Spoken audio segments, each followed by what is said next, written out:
Hey, Chris here today. How's everybody doing? By the end of this video, you're going to know my honest opinion about China and whether or not the China economy is failing or is the real problem in the US. From the West, you're constantly hearing that the economy in China is in trouble. Well, I've been living in China for 13 years now, and I personally have not seen any evidence of this yet. Or have I seen this to be true? Is the real problem in the US with its economy? All indication point towards the US being in trouble. And have the US sanctions and tariffs against China backfired? Let's watch this video I put together and discuss the US semiconductor sanctions, or known as the Biden Chip Act, against China, Intel's problems, and the rise of China's chip manufacturing. And we will discuss the new Fed report that discloses the sanctions' ability to actually stop China. At the end of this video, you are going to know and understand what's really going on in the West and East. And no or not, did the U.S. sanctions against China backfire? And the last thing I will point out, by far, is the biggest reason it possibly did backfire. Enjoy the video. I'll talk to you soon.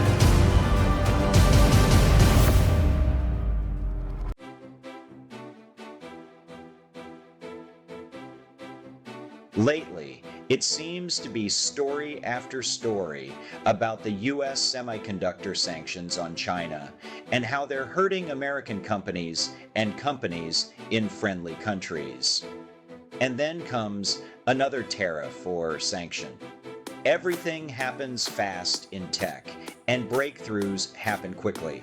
What's more, companies know that China is where the biggest industrial users are for high-speed chips because they make most of the products that require electronics of all kinds. So companies need to walk a fine line between enjoying access to the Chinese market and thereby staying in business and making U.S. government bureaucrats in Washington happy. Are you ready for this?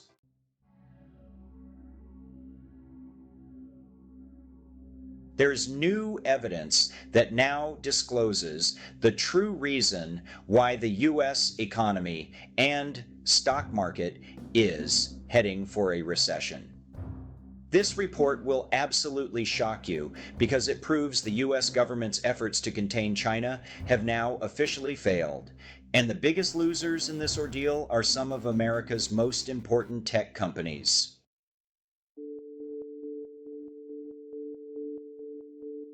The breaking news is now bringing shockwaves through Silicon Valley, and when Intel announced it would be laying off 15,000 employees, this is a major problem within the industry, as Intel has been one of America's most important tech companies for decades. What is most shocking about Intel's decision to lay off 15,000 employees is that just 5 months earlier, the Biden administration committed to give Intel $8.5 billion in direct funding, $11 billion in loans, and billions of dollars in tax cuts.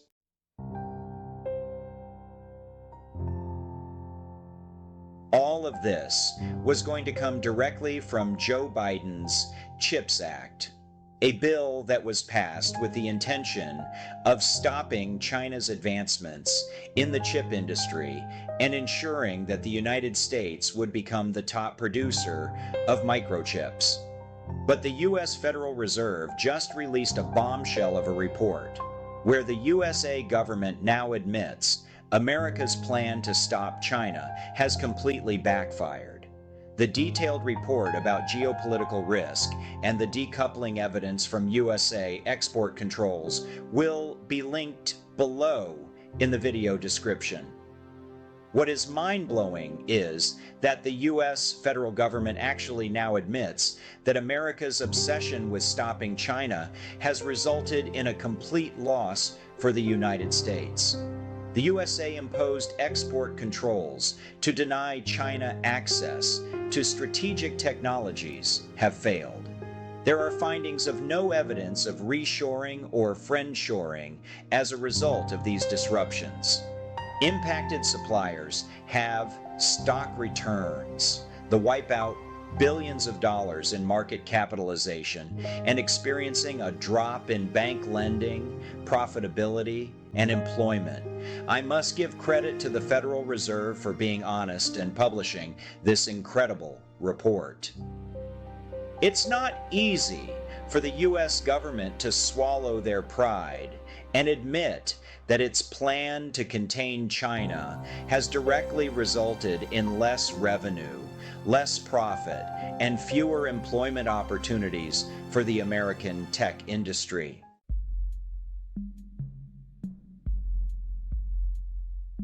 The benefits of the USA export controls denying China access to technology may be limited due to the Chinese strategic behavior. There is evidence that following the U.S. export controls is failing, and China has boosted its domestic innovation and self-reliance. China has increased purchasing from non-U.S. firms that are making technology similar to the U.S.-made ones. An incredible admission from the U.S. government reveals that U.S. export controls against China haven't been effective. The Chinese simply adapted and changed their entire mindset to avoid being reliant on the U.S. This is where U.S. short-sighted politicians' thinking becomes evident. Do U.S. politicians honestly believe that cutting off China's access to U.S. technology was going to actually slow down China's growth?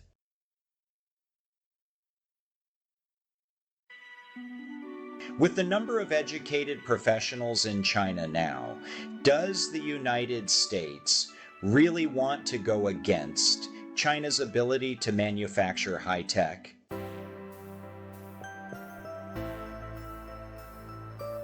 Chinese educational institutes are one of the main reasons why China's success is glaring.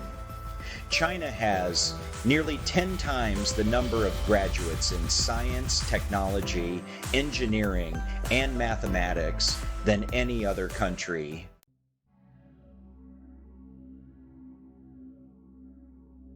Don't forget, it was China, not the United States, that was Intel's top source of revenue for many years. But if the US wants to start a trade war and try to stop China's growth, the Chinese will simply shift and, like this report now admits, turn to domestic innovation and self-reliance. And, this will have a trickle-down effect that will have a negative impact on several US tech companies' financial bottom line.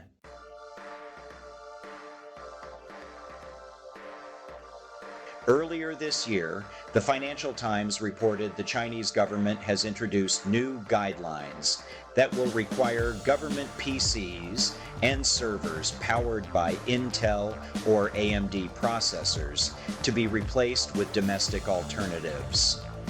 The Chinese government is also looking to cut out Microsoft Windows and foreign database software, with state-owned enterprises having until 2027 to complete the transition across the board.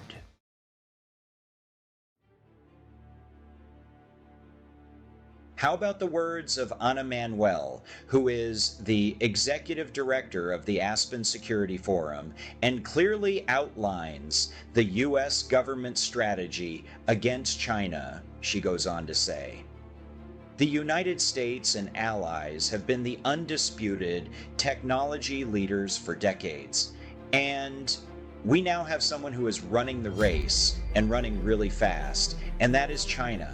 So the goal here should be for the US to run faster in this race. There's two ways to win a race. One, you hobble the other guy, and there's another way to do it, which is to run faster ourselves. While admitting the US government's strategy against China is to, quote, hobble the other guy, is this terrible business? What happened to free markets and open competition in the world? But the US is now realizing their strategy won't work against China.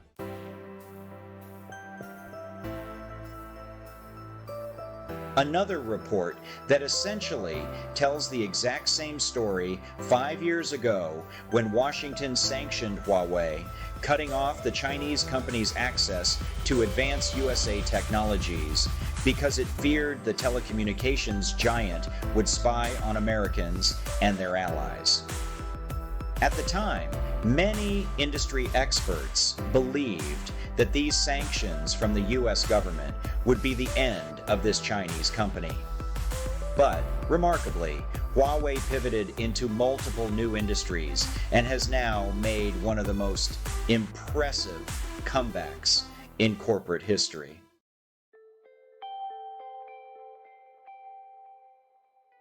Today, Huawei has held on to its leading position as a global telecom equipment giant. Earlier this year, they launched another high-end smartphone, marking another loss for one of America's most important tech companies. Apple's iPhone sales in China plunged by 19%, while Huawei saw its smartphone sales increase by nearly 70%. The complex relationship between the United States and China can be summed up by one word: rivals. But why is the US pouring gas on the fire with more tariffs and sanctions? Both economies are so interconnected that it's impossible for the United States to decouple from China without significantly hurting its own economy. The US needs to stop bullying and be more engaging, fostering a better, friendly partnership with China. Where this is headed ultimately is that more and more companies will simply decide that it's too much of a hassle, there's too much risk to be an American company. They'll either move away entirely or carve up their company into separate divisions to serve separate markets. And if you're a startup, obviously, you need to strongly consider just incorporating elsewhere.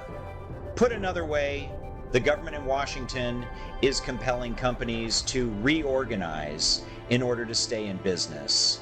And we're sending a message to the rest of the world that the United States is uninvestable.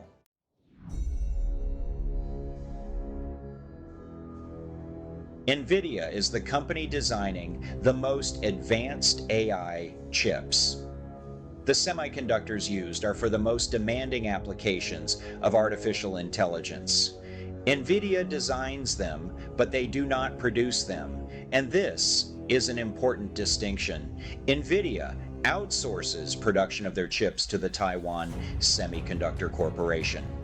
This is true of the semiconductor industry in general, which complicates matters for the Biden administration, who just want to ban the exports of these products to China or to anyone else.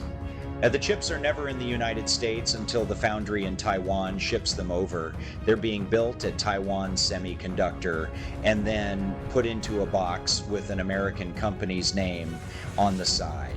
So Nvidia and others have to comply with export restrictions, but they face very strong competition from competitors here in China. Huawei and SMIC are the most famous and largest companies, giving US companies a lot of problems now, but there are hundreds of others. Nvidia knows this well, knowing there is a lot of people here in China who can produce. Nvidia is developing a chip called the B20 specifically for the Chinese market. It's somewhat slower than the Blackwell B200 GPU, which they released earlier. They hope to ship the modified chip to China starting in the fourth quarter of this year. But now they're facing new restrictions in Washington that put those plans in jeopardy. Here is the money quote from the U.S. Commerce Secretary. She warned chip companies last year to stop trying to design around her export rules, or she would control the new chips the very next day. So here is Nvidia's problem. They have to sell in China in order to survive at all, but they're under increased pressure from Chinese domestic suppliers like Huawei. Therefore, Nvidia has to develop a lineup of chips they can sell in China to be in the market. But there's a serious problem. They need to follow US regulations on AI chip exports, which are not made in the United States at all. Second, they need to make sure that Chinese buyers don't think the chips are inferior to what they can get elsewhere in the Chinese market.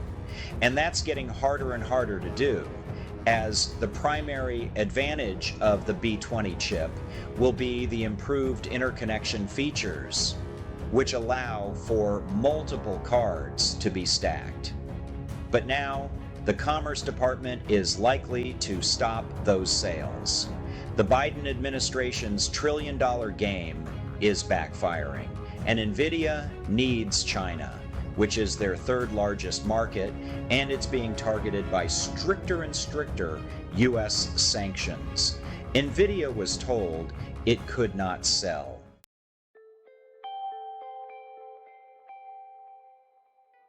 Is the US Chip Act bad for the global market?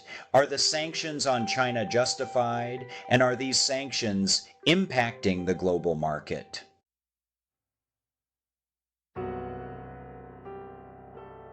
I would like to see your comments. Please comment below and let me know who is getting hurt more by the US Chip Act, the USA, China, or the world. Hope you enjoyed this video. Please do me a favor and like and subscribe. Well, there you have it. Hope you enjoyed that video. Let me tell you one other thing that's amazing. Are you aware since 2016, the US has passed thousands and thousands of sanctions against China? These sanctions have been against over 70 technological companies in China. Has it stopped China's advancement to develop in the tech industry? That answer is no. Absolutely no. Since these sanctions and tariffs have been put in place, China continues to make significant strides in infrastructure and technology, becoming a leader in several areas. Some of these areas are development domestically, being self-reliant within technology, speed rail networks, smart cities, 5G technology. 6G is just around the corner, leading the world in renewable energy, electric vehicles, e-commerce, and of course, AI, all done domestically. And tech companies are only getting stronger as they pivot to markets within China, domestic markets. These advancements are driven by sustainable government support, private investments, research and development by some of the smartest people within China who focus on technology. And Chinese pride now is at the forefront. The Chinese way is to buy domestically now. It's not like 10, 20 years ago where they wanted a foreign brand. The Chinese have pride in their domestic products. As for the US, as I brought up, there's a shocking report that's going to be in the description about the Fed government's report on the sanctions. And it specifies they did backfire, costing the US billions and billions of taxpayers' money. Is the economy in the US slowing down, forcing layoffs, slow growth? Is the U.S. set up for a recession? All indications point towards yes. In my opinion, China's future is bright. Global dominance, the growth of China, continues at growth speeds never seen before. Perhaps it's time for the U.S. to swallow its pride, put away their egos, and realize the world is big enough for all countries, in particular China and the U.S. China has always had an open door policy to sit down and have dialogue and collaboration. They're always ready to talk. The U.S. needs to start making better choices for the American people. Well, thanks for watching this video. Look forward to reading your comments, and do me a favor, like, subscribe, and remember, I respect everybody's opinion. We're entitled to opinions, so please give me yours, and appreciate everybody's support. Have a terrific day.